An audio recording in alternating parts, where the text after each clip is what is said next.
जहरीली तीर में लगा जहर कुशल की बॉडी में फैल रहा था। उसे चक्कर आने लगे थे। कुशल दोबारा तीर चलाने की कोशिश करता है, लेकिन उसके हाथ काम करना बंद कर दिए थे।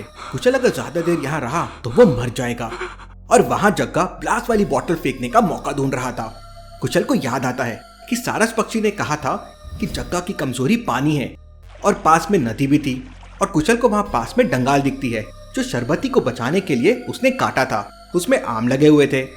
कुशल उन आमों को तोड़कर नदी में फेंकने लगता है। शरबती और जग्गा को कुछ समझ नहीं आता कुशल ये क्या कर रहा है। कुशल फिर तेजी से नदी की तरफ भागने लगता है। कुशल को अचानक नदी की तरफ भागता देख जग्गा भी उसके पीछे भागता है, लेकिन कुशल तुरंत नदी में छलांग लगा देता है और पानी के अंदर डूब जाता है। जग्गा पानी में जा नहीं सकता था, इसलिए वो किनारे में खड़ा होकर कुशल को देखने लगता है। लेकिन तभी कुशल तेजी से अचानक पानी के ऊपर आता है और आम फेंककर जग्गा के हाथ में मारता है। हाथ आम में लगते ही जग्गा के हाथ से वो बोतल छूट जाती है और नीचे गिरकर टूट जाती है। बोतल टूटते ही उसमें से भयंकर आग की लपटें बाहर आने लगती है और जग्गा खुद उसी आग में जल जाता है। आग में जलते ही जग्गा तुरंत वहां से गायब हो जाता है।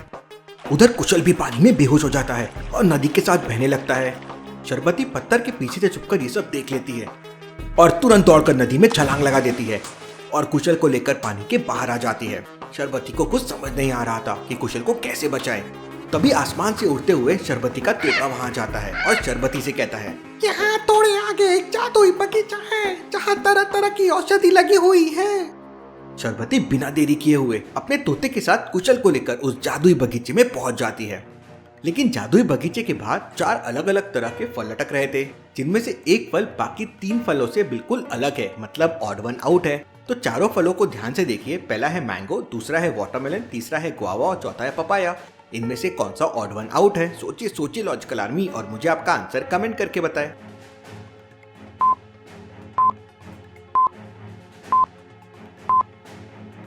इन चारों में आम छोड़कर बाकी तीनों में एक से ज्यादा बीज होते हैं, लेकिन मैंगो में केवल एक बीज होता है।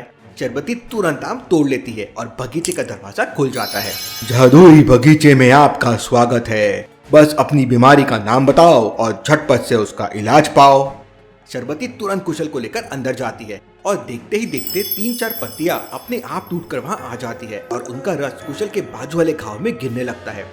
थोड़ी देर बाद कुशल का घाव बिल्कुल पूरी तरह से भर जाता है और कुशल को होश आ जाता है।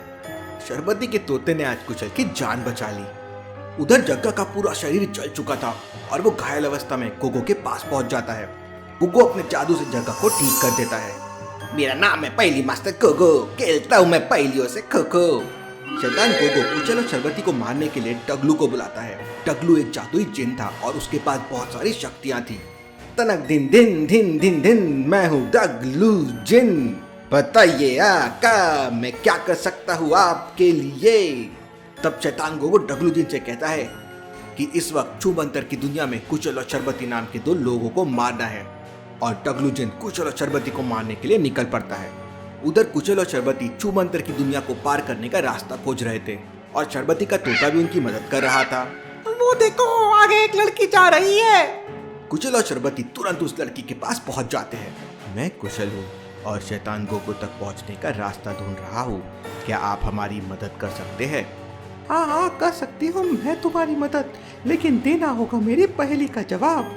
दिए की तरह जलती हूँ, रूप है मेरा जमा हुआ, फिर भी मैं पिघलती हूँ। हर रात में रोती हूँ, रो रो कर मर जाती हूँ। बताओ मैं कौन हूँ? तो लॉजिकल आर्मी, क्या आप दे सकते हैं इस पहेली का जवाब? सोचिए सोचिए।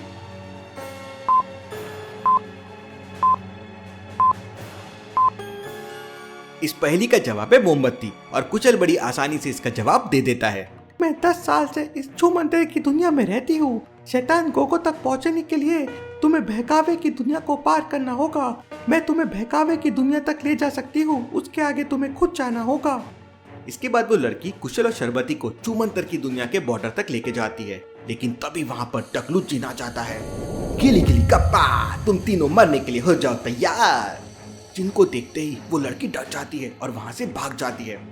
इससे पहले कि कुशल कुछ कर पाता, डगलू जिन कुशल और शरबती पे अपना जादू कर देता है और वो दोनों घायल हो जाते हैं। डगलू जिन कुशल और शरबती को मारने के लिए दोबारा मंत्र पढ़ने लगता है, लेकिन तभी शरबती का तोता डगलू जिन की चोटी खींचने लगता है। डगलू जिन तोते को भगाने लगता है, इतने में मौका पाकर कुशल अपना तीर निकालता है और मंत्र पढ़कर आग वाला तीर चला देता है। तीर लगते ही डब्ल्यूजी आग में पूरी तरह जल जाता है और वहीं पे मर जाता है। कुशल और चरबती बहकावे की दुनिया में जाने लगते हैं। तभी वहाँ पर एक परछाई प्रकट हो जाती है।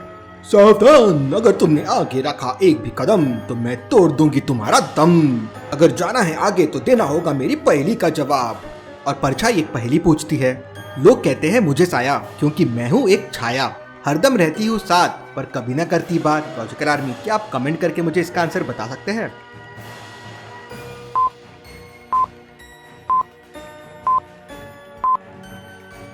कुशल इसका जवाब दे देता है। इसका जवाब है परछाई। तो परछाई वहां से गायब हो जाती है। कुशल और शरबती फिर बहकावे की दुनिया में आगे बढ़ने लगते हैं। तभी शरबती को बहुत तेज प्यास लग जाती है। कुशल, मुझे बहुत तेज प्यास लगी है। तो शरबती का तोता कहता है, रुको, मैं आसपास पानी देख कर आता हूँ। शरबती का तोता तुरंत उड़कर जाता है और थोड़ी देर बाद वापस आकर कहता है, यहाँ से थोड़ी दूर पर एक तालाब है, जल्दी वहाँ चलो। कुशल और शरबती तालाब के पास पहुंच जाते हैं, लेकिन तालाब देखते ही कुशल कहता है, यहाँ कोई तालाब नहीं है, ये एक छलावा है। लॉजिकल आर्मी, क्या आप बता सकते हैं कुशल को ऐसा क्यों लगा कि ये तालाब नहीं है? सोचिए सोचिए।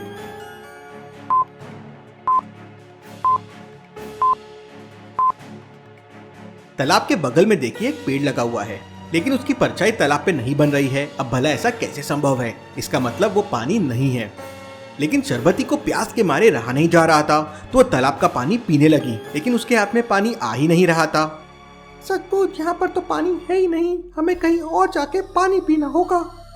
इसके बाद कुशल और शरबती वहां से आगे चले जाते हैं, लेकिन थोड़ी दूर चलने के बाद वो लोग वापस उसी तालाब के पास पहुंच जाते हैं। ये क्या, हम लोग तो वापस उसी तालाब के पास पहुंच गए। नहीं, ये वो तालाब नहीं है, ये दूसरा तालाब है। लॉजिकल आर्मी, क्या आप बता सकते हैं कुशल को ऐसा क्यों लगा कि ये दूसरा तालाब है? सोचिए सोचिए।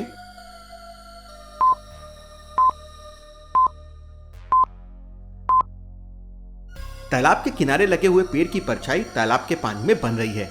इसका मतलब ये असली पेड़ है। कुशल और शरबती फिर तालाब का पानी पीने लगते हैं। शरबती का तोता भी पानी पी लेता है। अगर हम लोग इसी तरह से चलते रहे तो बहुत समय लग जाएगा। मैं अपने जादुई शीशे से शॉर्टकट रास्ता पूछता हूँ। इसके बाद कुशल अपनी पीठ से जादुई शीशा निकालता है, लेकिन जादुई शीशे पर एक पहेली लिखी हुई थी। मेरा कोई रंग नहीं, मेरा कोई रूप नहीं, सब पीते हैं मुझे पर मैं सूप नहीं। जैसा चाहो मैं वैसा ढल जाता हूँ, बर्फ बना लो या उबाल लो। लॉजिकल आर्मी, क्या आप बता सकते हैं इस पहेली का जवाब क्या होगा? सोचिए सोचिए।